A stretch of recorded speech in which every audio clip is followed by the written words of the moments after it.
کہ جس کی تعریف زمانہ کرتا ہے۔ ساری دنیا علی علی کرتی ہے اور علی خدا خدا کرتا ہے۔ میں آپ کے سامنے جو قرآن مجید کی آیت مجیدہ پڑھی، میں اس کا ترجمہ کرنے سے پہلے ایک بات عرض کروں گا۔ اللہ رب العزت نے ہمیں اتنی نعمتیں عطا کی ہیں، وَإِن تَعُدُّوا نِعْمَتَ اللَّهِ لَا تُحْصُوهَا، اللہ کی نعمتوں کو شمار بھی کرنا چاہو تو نہیں کر سکتے۔ یہ قرآن خود کہہ رہا ہے۔ بھئی کچھ نعمتیں وہ ہوتی ہیں جو ہم خود مانگتے ہیں، کچھ نعمتیں وہ ہوتی ہیں جو وہ بن مانگے دیتا ہے۔ آئے ہائے سبحان اللہ۔ بھئی کچھ نعمتیں میں مانگتا ہوں شب و روز، فجر کی نماز میں، ظہر کی پڑھ کے، عصر کی نماز پڑھ کے، مغربین پڑھ کے میں نعمتیں مانگتا ہوں۔ کچھ نعمتیں وہ ہیں جو وہ دیتا ہے۔ مجھ سے قسم اٹھوا لو، ممبر پہ بیٹھ کے کہہ سکتا ہوں جو ہم مانگتے ہیں اگر یہ نہ بھی ملے تو گزارا ہو جائے گا، اور جو اس نے بن مانگے دی ہیں نہ ملتی، نہ ادھر گزارا تھا نہ ادھر گزارا تھا۔ آپ بیدار ہو گئے ہیں تو میں بات بڑھاتا ہوں۔ گھر جا کے شب کی تاریکی میں تنہائی کے عالم میں بیٹھ کے کاغذ قلم اٹھانا اور لسٹ بنانا، ادھر وہ نعمتیں لکھنا جو ہم مانگتے ہیں، ادھر وہ لکھنا جو وہ بن مانگے دیتا ہے۔ نتیجہ یہ نکلے گا جو ہم مانگتے ہیں وہ کیا ہے؟ پروردگار بیمار ہوں شفا دے دے، بے اولاد ہوں اولاد دے دے، بے گھر ہوں گھر دے دے، مقروض ہوں قرضہ دے دے، پلاٹ فلان جگہ پھنسا ہوا ہے پلاٹ پہ مہربانی فرما دے، میرا اللہ بینک بیلنس کم ہو گیا ہے تو مہربانی فرما دے، میرا اللہ گاڑی کا نیا ماڈل لینا ہے تو کرم کر دے۔ یہ میں مانگتا ہوں، اور جو وہ بن مانگے دیتا ہے، اجازت ہو تو گنواؤں؟ اگر آپ کے ہاتھ تھوڑے سے چادر سے نکل جائیں اور سردی آپ پہ غالب نہ آئے بلکہ آپ سردی پہ غالب آئیں، کیونکہ ذکر اس کا کر رہے ہیں جو غالب علی کل غالب ہے۔ بھئی جو وہ دیتا ہے، پہلی نعمت اس نے یہ عطا کی، تجھے عدم سے وجود دیا، نیستی سے ہستی دی، کچھ نہ تھے کچھ بنا دیا۔ پھر اس نے کرم یہ کیا، بنانے کے بعد تجھے جانور نہیں بنایا، کسی جنگل میں پیدا نہیں کیا، تیرے سر پہ تمغہ شرافت کو سجایا، یعنی انسانی شکل میں پیدا کیا۔ پھر نعمت یہ عطا کی، تجھے چاہتا آدم کی امت میں بھیج دیتا، نوح کی امت میں بھیج دیتا، لیکن کرم نہیں تو کیا ہے، اس کی امت میں بھیجا جس کی امت میں آدم بھی آتے ہیں، ہائے ہائے ہائے، ابراہیم بھی آتے ہیں، اسماعیل بھی آتے ہیں۔ اتنی عظیم امت میں پیدا کر کے علی والوں پھر کرم پہ کرم کیا۔ اس نے تجھے کسی اور کے گھر میں نہیں بھیجا، اس گھر میں بھیجا جس کی چھت پہ غازی کا علم لگا ہوا تھا۔ بھائی سبحان اللہ سبحان اللہ۔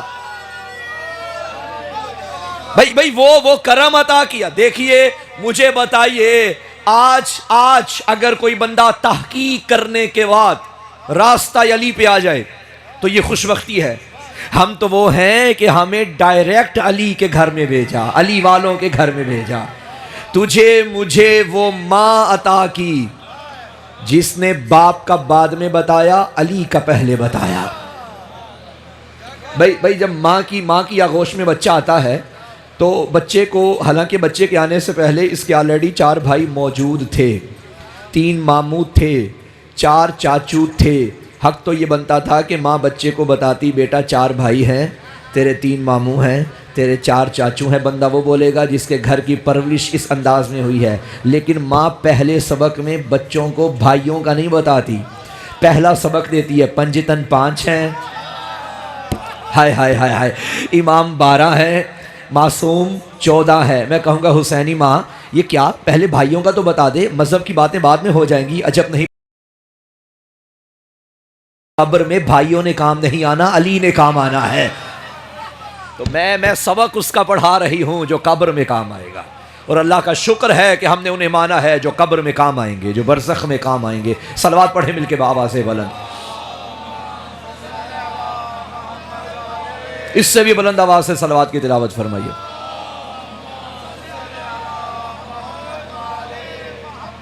اللہ نے انسان کو بھیجا۔ دیکھیے آپ جاتے ہیں مارکیٹ میں، موبائل خریدتے ہیں، آپ نے آئی فون خریدا، کتنے کا آ رہا ہے؟ 17، میں 6 لاکھ تک تو ہے، 6 لاکھ آپ نے 17 پرو میکس لے لیا آئی فون۔ گھر آئے، ڈبہ کھولا، بیگم کے آگے تحفہ دیا، بیگم یہ لایا ہوں۔ بیگم کو اچھا نہ لگا، بیگم نے کہا مجھے پسند نہیں آیا۔ آپ واپس لے گئے, واپس کرانے کے لیے اس دکاندار سے کہا بھائی موبائل لے لو, مجھے 6 لاکھ واپس کر دو. اس نے کہا بھائی موبائل تو لے لوں گا بٹ 6 لاکھ نہیں ملے گا, 5.5 ملے گا یا 5 ملے گا. آپ نے کہا بھائی ابھی تو میں لے کر گیا, یہ اتنی ڈاؤن پیمنٹ ڈاؤن قیمت کیوں ہو گئی؟ اس نے کہا نہیں آپ بے شک لے کر گئے لیکن ڈبہ کیوں کھولا ہے؟ ڈبے کے کھولنے سے آپ کے موبائل کی قیمت میں کمی آ گئی. میرا سوال ہے, ڈبہ تو کاغذ کا بنا تھا, یہ ڈبے کی اتنی قیمت تو نہیں تھی جس سے 50,000 یا 1 لاکھ روپیہ کہا جا سکے. یہ ڈبے کے کھولنے سے موبائل کی قیمت کم کیوں ہو گئی؟ تو میں نے جب غور کیا تو ڈبے کے اندر ایک کتابچہ تھا, کتابچہ چھوٹا سا. جب ڈبے میں موبائل آتا ہے نا تو کتاب ساتھ آتی ہے. اس کتاب میں سائن بنے ہوتے ہیں, نشان بنے ہوتے ہیں, موبائل کی تصویر بنی ہوتی ہے اور دائیں طرف ہدایات لکھی ہوتی ہیں, عربک میں, فارسی میں, انگلش میں, جہاں یہ لکھا ہوتا ہے کہ آن ادھر سے ہوگا, آف ادھر سے ہوگا, نیٹ یہاں سے چلے گا, کال ادھر سے ہوگی. پتہ چلا جس نے موبائل بنایا ہے نا, اس نے جب تجھ تک بھیجا تو تنہا موبائل نہیں بھیجا, کتاب ساتھ بھیجی. بھائی کیا بات ہے, خدا کی قسم.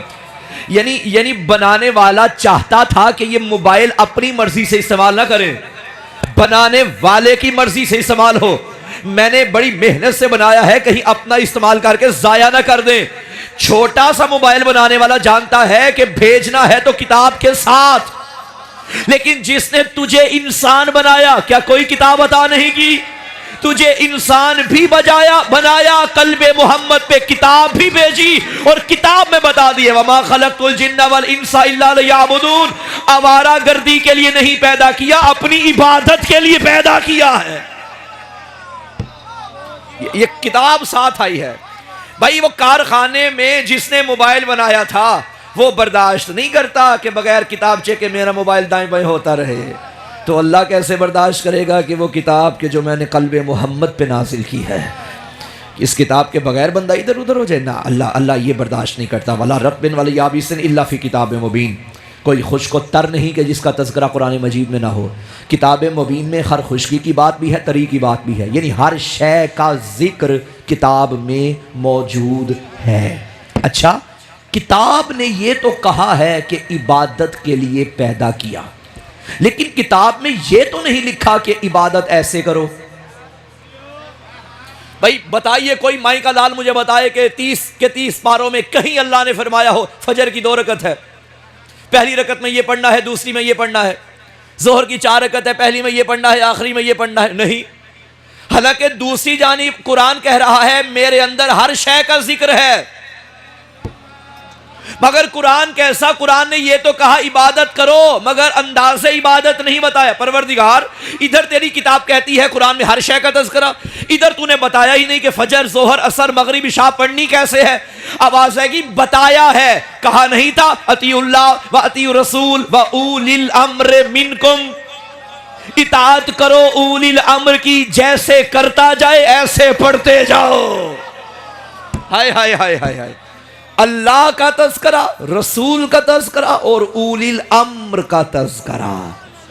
اس کا مطلب یہ ہے کہ اولی الامر اللہ نہیں ہے کیونکہ اللہ کا ذکر تو ہو گیا, اولی الامر رسول بھی نہیں ہے کیونکہ رسول کی بات بھی ہو گئی. یہ اولی الامر وہ ہے جو نہ اللہ ہے نہ رسول ہے, مگر رسول جیسا ہے. بھائی اگر رسول جیسا نہیں ہے تو یہ عقل میں بات نہیں آتی. ہمارے ہاں بعض لوگ اور بعض مترجمین نے اور مفسرین نے اولی الامر کے ترجمے میں حاکم وقت بھی لکھ دیا. یعنی آج کے دور میں ان کی نظر میں اولی الامر کون ہے؟ ٹھیک ہے, اب ان کی نظر میں حاکم وقت اگر اولی الامر ہے تو پھر یہ اولی الامر ہے. مجھے بتاؤ, حاکم وقت سے کبھی کبھی فجر چھوٹ جاتی ہے یا نہیں؟ چھوٹ جاتی ہے. رسول سے کبھی چھوٹی تھی؟ نہیں. فجر کی رسول پڑھیں, حاکم وقت نہ پڑھے, قرآن کہے رسول کے پیچھے بھی چلو. بھائی زندہ باد, سادہ سی مثال دی, اور حاکم وقت کے پیچھے بھی چلو. بتاؤ میں جاؤں تو کدھر؟ وہ پڑھتا ہے وہ چھوڑتا ہے, وہ سوتا ہے وہ پڑھتا ہے, کدھر جائیں؟ اس کا مطلب ہے اولی الامر وہ ہونا چاہیے جس کی سیرت وہی ہو جو رسول کی ہے، جس کا کردار وہی ہو جو رسول کا ہے۔ مجھے بتائیے اولی الامر کبھی شراب پی سکتا ہے یا نہیں؟ گناہ گار ہے، اللہ اللہ معاف کرے، پی سکتا ہے نا، نہ پیے تو یہ اچھی بات ہے، پی تو سکتا ہے نا، گناہ گار ہے۔ بھرے دربار میں کسی کے بیٹے نے پی لی، باپ کو غصہ آیا، کہنے لگا کوڑے مارو اسے۔ بیٹا بگڑ کے کہنے لگا بابا وہ مارے جس نے خود کبھی نہ پی ہو۔ اور اٹھائیے کتاب خدا کی قسم، سارا دربار خاموش تھا۔ فقام علی بن ابی طالب، اٹھا تو ابو طالب کا بیٹا اٹھا، ادھر سے حسن کو اٹھایا، ادھر سے حسین کو اٹھایا۔ حسنین میں پکڑتا ہوں، تم کوڑے مارو۔ علی بن ابی طالب، علی نے بتا دیا میرا ماضی بھی پاک ہے، میرا حال بھی پاک ہے، میرا مستقبل بھی پاک ہے۔ جو شراب پیے وہ اور ہے، جو شرابی کو مارے وہ اور۔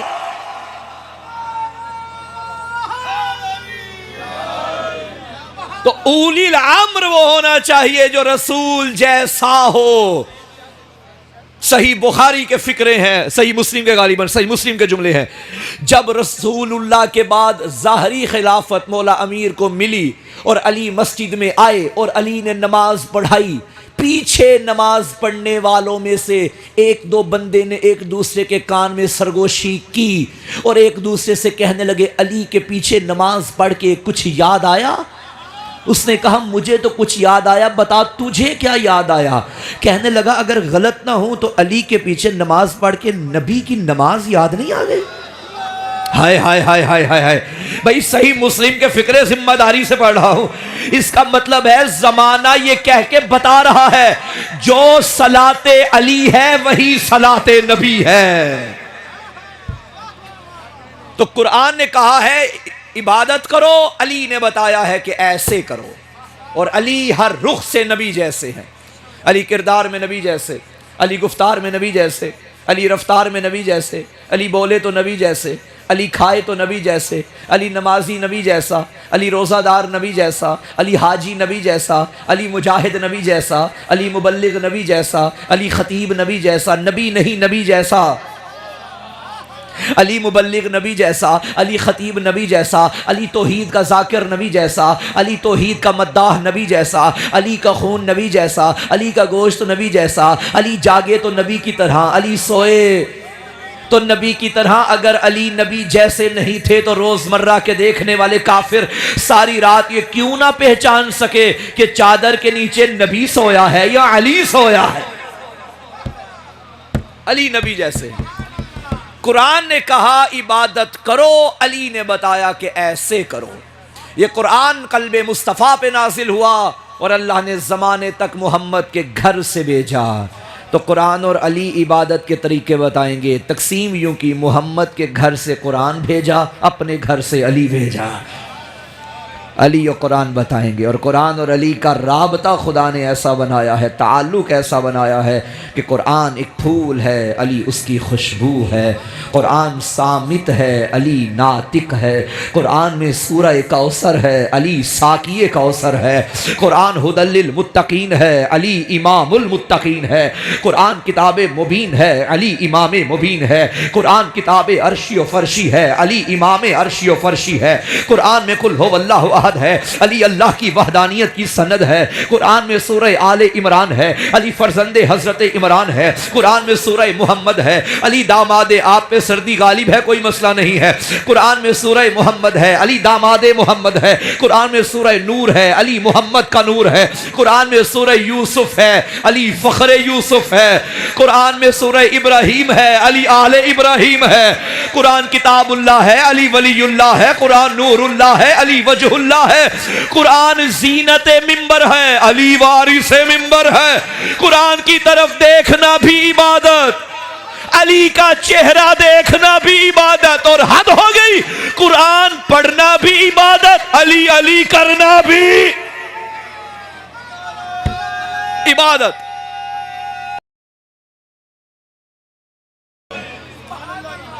قرآن بتائے گا عبادت کرو، علی بتائیں گے کہ ایسے کرو۔ بھائی قرآن، اچھا عبادت کے لیے پیدا کیا ہے انسانوں کو، اور آپ جانتے ہیں عبادت کی تعریف کیا ہے، عبادت کی ڈیفینیشن کیا ہے؟ بیدار ہیں؟ بات پہنچ رہی ہے؟ اگر پہنچ رہی ہے تو ذرا صلوات پڑھ کے تائید کا حق ادا کیجیے۔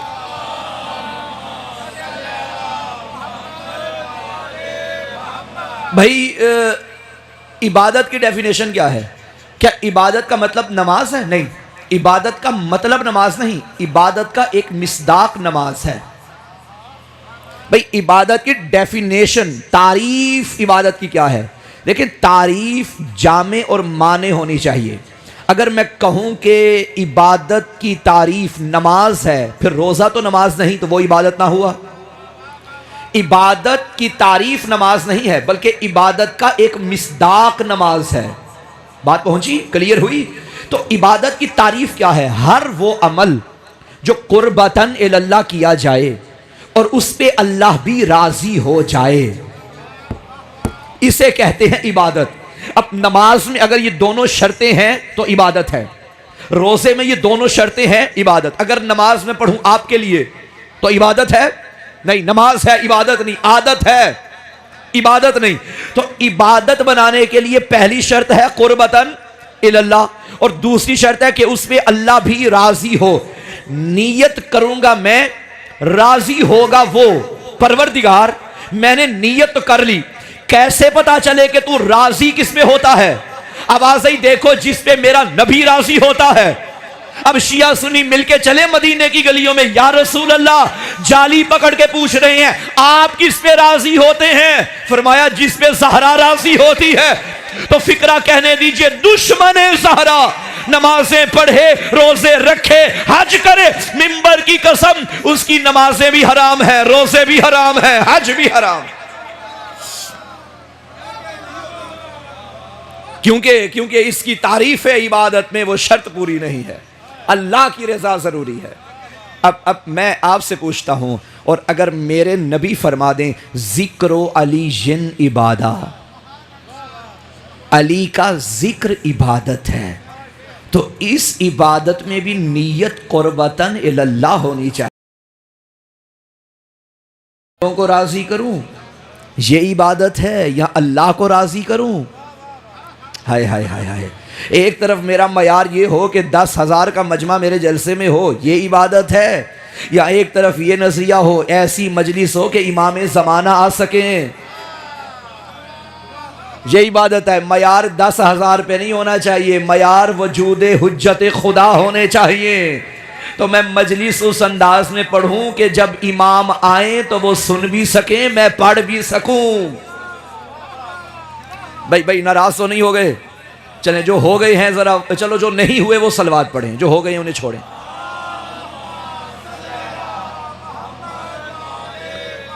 کیا خیال ہے؟ بات پہنچی؟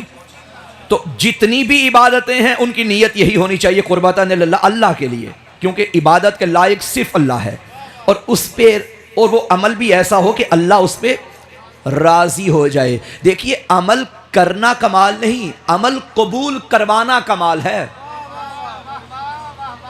نماز پڑھنا کمال نہیں، نماز قبول کروانا کمال ہے۔ نمازی بڑے ملیں گے، مگر معیار یہ نہیں کہ کس نے کتنی پڑھی، معیار یہ ہے کہ اس نے قبول بھی کی ہے یا نہیں۔ اسی طرح مجلس بھرپا کرنا کمال نہیں،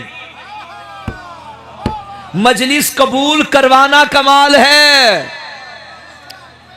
بھائی میں لاکھوں لگا دوں، 20 لاکھ ایک مجلس میں لگا دوں، 20 لاکھ میں سے 1 روپیہ بھی ادھر قبول نہ ہوا ہو تو 20 لاکھ تو ضائع۔ اللہ یہ نہیں دیکھتا تو نے لگایا کتنا، اسے پیسوں کی ضرورت نہیں، اللہ یہ دیکھتا ہے بانی کی نیت کیا ہے۔ نہیں آپ پریشان ہو گئے ہیں، صلوات پڑھیں مل کے، سبحان اللہ۔ بھائی کیا بات ہے، خدا کی قسم اگر مجلس عزا میں نیت یہ ہو کہ اس لائق مجلس ہو کہ سیدہ آ جائے، امام زمانہ آ جائے، خدا راضی ہو جائے، تجھ جیسا بندہ ہی دنیا میں کوئی نہیں ہوگا، تو سب سے افضل ہے، تجھے چن لیا ہے سیدہ نے اپنے بچے کے ذکر کے لیے۔ وَمَا خَلَقْتُ الْجِنَّ وَالْإِنسَ إِلَّا لِيَعْبُدُونَ، جنات اور انسانوں کو پیدا کیا اپنی عبادت کے لیے۔ تو انسانوں کو بھی عبادت کا طریقہ علی بتائیں گے، جنوں کو بھی عبادت کا طریقہ علی بتائیں گے۔ امام وہ نہیں ہوتا جو جن دیکھ کے ڈر جائے، امام وہ ہوتا ہے جو جنوں پہ بھی حکومت کرے، انسانوں پہ بھی حکومت کرے۔ اگر آپ اجازت دیں تو میں ایک سنی عقیدے سے بتاؤں کہ علی حجت خدا کیسے ہے، علی جن و انس کا امام کیسے ہے۔ دیکھیے کسی بھی مکتب کو جاننا ہو نا تو اس مذہب مکتب کے ماننے والوں کو نہیں دیکھتے، اس کی کتابوں اور اس کے رہبروں کو دیکھتے ہیں۔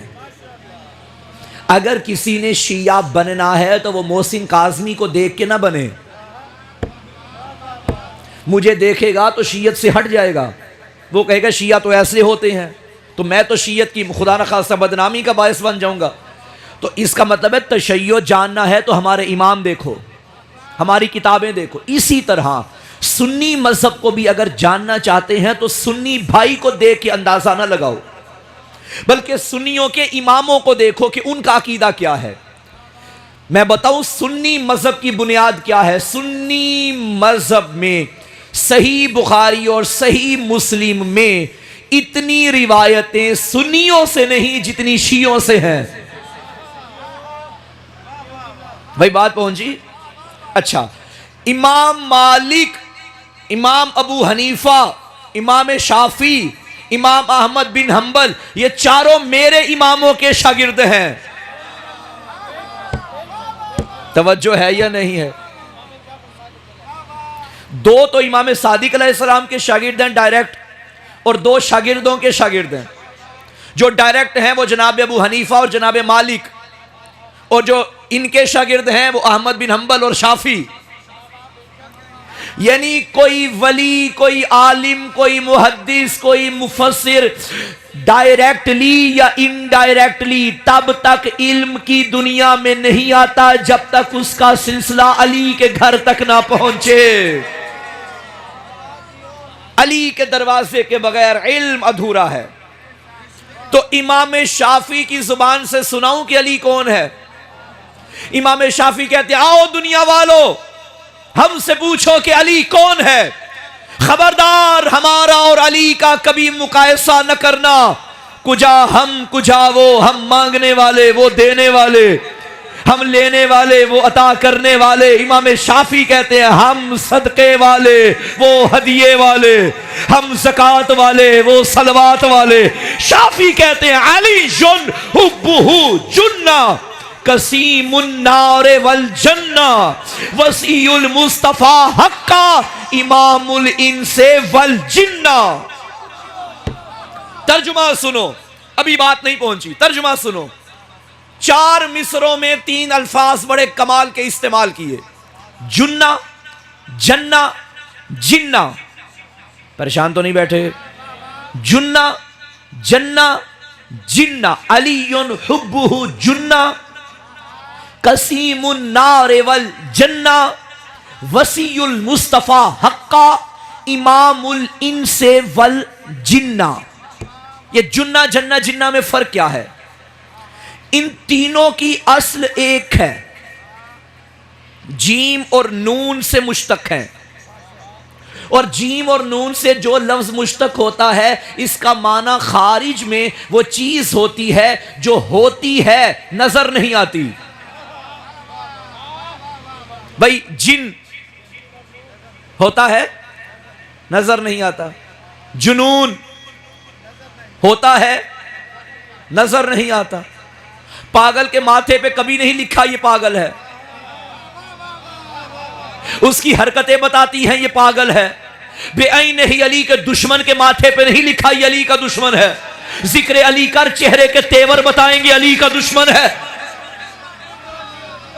بھائی جنون ہوتا ہے نظر نہیں آتا، جنت ہے نظر نہیں آ رہی، جنین اس بچے کو کہتے ہیں جو شکم مادر میں ہوتا ہے نظر نہیں آتا۔ جنہ ڈھال کو کہتے ہیں، ڈھال کے پیچھے بدن ہوتا ہے نظر نہیں آتا۔ سندرانا والوں، بات کی قیمت مل جائے دعاؤں کی صورت میں تو حق ادا ہو جائے گا۔ شافی کہتے ہیں علی حبہ جنہ، اگر قیامت کے دن ملائکہ مجھے جہنم کی جانب لے جائیں، میرے پاس وہ نمازیں نہیں جو مجھے بچا سکیں، وہ روزے نہیں جو بچا سکے، شافی کہتے ہیں علی حبہ جنہ، میرے اور جہنم کی آگ کے درمیان اگر کوئی ڈھال ہے اسے محبت علی کہا جاتا ہے۔ علی حبہ جنہ، پھر کہا قسیم النار والجنہ، علی وہ ہے جو جہنم و جنت کو بانٹنے والا ہے۔ وسیع المصطفیٰ حقا، نبی کا برحق وسیع علی ہے۔ امام الانس والجنہ، علی انسانوں کا بھی امام ہے، جنات کا بھی امام ہے۔ بات آگے چلائیں؟ اچھا، انسانوں میں چونکہ مرد اور خواتین دونوں آتے ہیں، اب عبادت کے لیے مردوں کو بھی بنایا اور عبادت کے لیے عورتوں کو بھی، خواتین کو بھی بنایا۔ دین اسلام میں طہارت سے لے کر آخر تک مردوں کے احکام اور ہیں، خواتین کے احکام اور ہیں۔ آپ وضو کا طریقہ دیکھ لیں، وضو میں بھی مردوں کا طریقہ اور ہے، خواتین کا طریقہ۔ مثلا یہ بازو ایک دفعہ دھونا واجب ہے، 2 دفعہ دھونا مستحب ہے۔ اگر 2 دفعہ دھو رہے ہیں تو مرد کے لیے حکم ہے کہ پہلے پانی باہر کی طرف ڈالے، دوسری بار اندر کی طرف ڈالے۔ عورت کے لیے حکم ہے کہ پہلے اندر کی طرف ڈالے۔ فرق ہے نا؟ بازار میں چل رہے ہوں، مرد کی مرضی دائیں چلے بائیں چلے وسط میں چلے، عورت کے لیے مکروہ ہے کہ بازار کے وسط میں چلے، اسے چاہیے کہ دائیں چلے یا بائیں چلے۔ آپ صفا و مروہ کے درمیان دوڑ لگاتے ہیں، مرد کے لیے حکم ہے تیز دوڑ لگائے، عورت کے لیے حکم ہے آہستہ چلے۔ آپ کہیں گے جس کا یہ عمل تھا وہ بی بی ہاجرہ تو دوڑی تھی، وہ بھی تو مستور تھی۔ اور بابا جب ہاجرہ دوڑی تھی تب دیکھنے والا کوئی نامحرم نہیں تھا۔ عورت کے تقدس کی بقا کے لیے اور بحال کے لیے اللہ نے شریعت کا قانون ہی بدل دیا۔ توجہ فرما رہے؟ سبحان اللہ۔ مرد کا حکم اور عورت کا حکم اور۔ چلو اسی بہانے فقہی مسئلے بھی بیان ہو گئے۔ اب عورت کو دین سیکھنے کے لیے کسی آئیڈیل عورت کی ضرورت ہے۔ نبی زبان سے تو بتا سکتے ہیں، کر کے نہیں دکھا سکتے۔ عورت کے تمام مسائل نبی پریکٹیکل کر کے نہیں دکھا سکتے، ناممکن۔ بھائی مرد عورت کے مسائل مختلف ہوتے ہیں نا۔ مرد پہ کسی صورت میں، بالغ مرد پہ، عاقل مرد پہ، مسلمان پہ کسی صورت میں نماز کی چھٹی نہیں ہے، عورت کی چھٹی ہے۔ مرد پہ بغیر کسی عذر شرعی کے روزے کی چھٹی نہیں ہے، عورت کی چھٹی ہے۔ لیکن یہ بھی مسئلہ ہے کہ جو رخصتی سے ملتی ہے، نماز کی قضا بعد میں نہیں کرے گی مگر روزے کی قضا واجب ہے۔ ماہ رمضان میں عذر شرعی کی بنا پر عورت سے روزے چھوٹ گئے تو ماہ رمضان کے بعد جب روزے رکھنے کے لائق ہو تو وہ روزے قضا کرے، رکھے، واجب ہے۔ لیکن نمازیں جو چھوٹی ہیں ان کی قضا واجب نہیں۔ اب اس کا مطلب ہے مردوں کے مسائل اور عورتوں کے مسائل اور۔ اللہ نے نہ نبیوں میں کسی عورت کو رکھا، نہ اماموں میں کسی عورت کو رکھا، مگر عورت کو چاہیے کہ کوئی عورت ہو جو مجھے عبادت کے طریقے بتائے۔ بھائی کیا بات ہے! اسی لیے اللہ نے ہر ہادی کے ساتھ ایک عورت کو ضرور رکھا۔ آدم اکیلے نہیں آئے، بی بی حوا ساتھ آئی تھی۔ جناب ابراہیم تنہا نہیں تھے، بی بی ہاجرہ تھی۔ جناب موسیٰ اکیلے نہیں تھے، گو کہ فرعون کے گھر میں تھی مگر آسیہ تھی۔ عیسیٰ اکیلے نہیں تھے، عیسیٰ کی ماں مریم تھی۔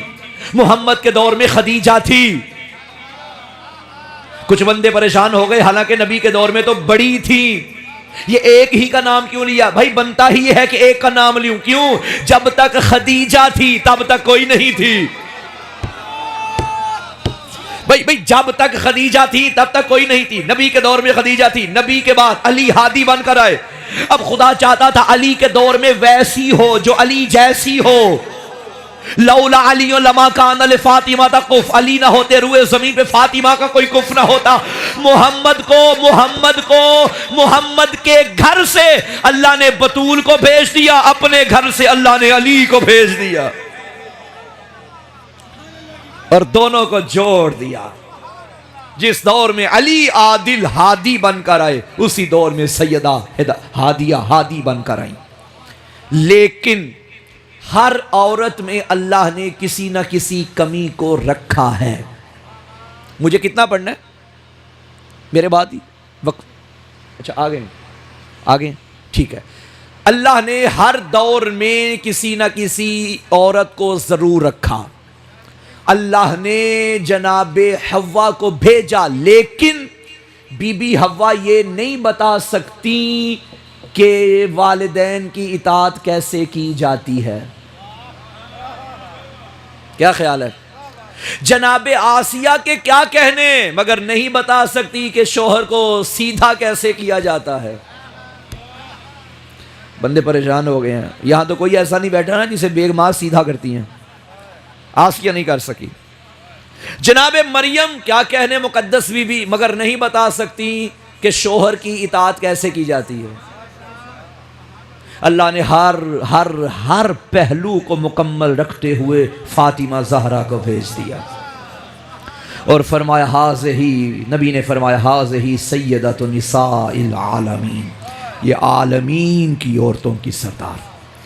جو گزر گئیں ان کی بھی سردار، جو آئیں گی ان کی بھی سردار. اس گھر کی ہر خاتون نے اپنے دور کے ہادی کا ساتھ دیا. سیدہ نے علی کا ساتھ دیا اور اللہ نے زہرا کے بعد ثانی زہرا کو بھیجا. اس نے پھر اپنے وقت کے امام حسین کا ساتھ دیا. ذاکرین پڑھتے ہیں، منبر سے پڑھا جاتا ہے کہ بہن چلی تھی بھائی کے ساتھ. نہ، بہن نہیں چلی تھی، وقت کی حجت کے ساتھ چلی تھی، امامت کو بچانے کے لیے چلی تھی. رجب کا مہینہ ہے، چند دن رہ گئے، بطول کا دروازہ بند ہونے والا ہے.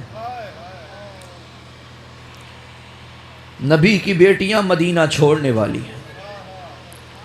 کسی نے کیا خوب کہا، نانا مبارک ہو تجھے اپنا یہ مدینہ، کربل کے مسافر کا چلا آج سفینہ، ایک رات کا مہمان تیرے دل کا نگینہ، اصغر ہے میرے ساتھ اور معصوم سکینہ.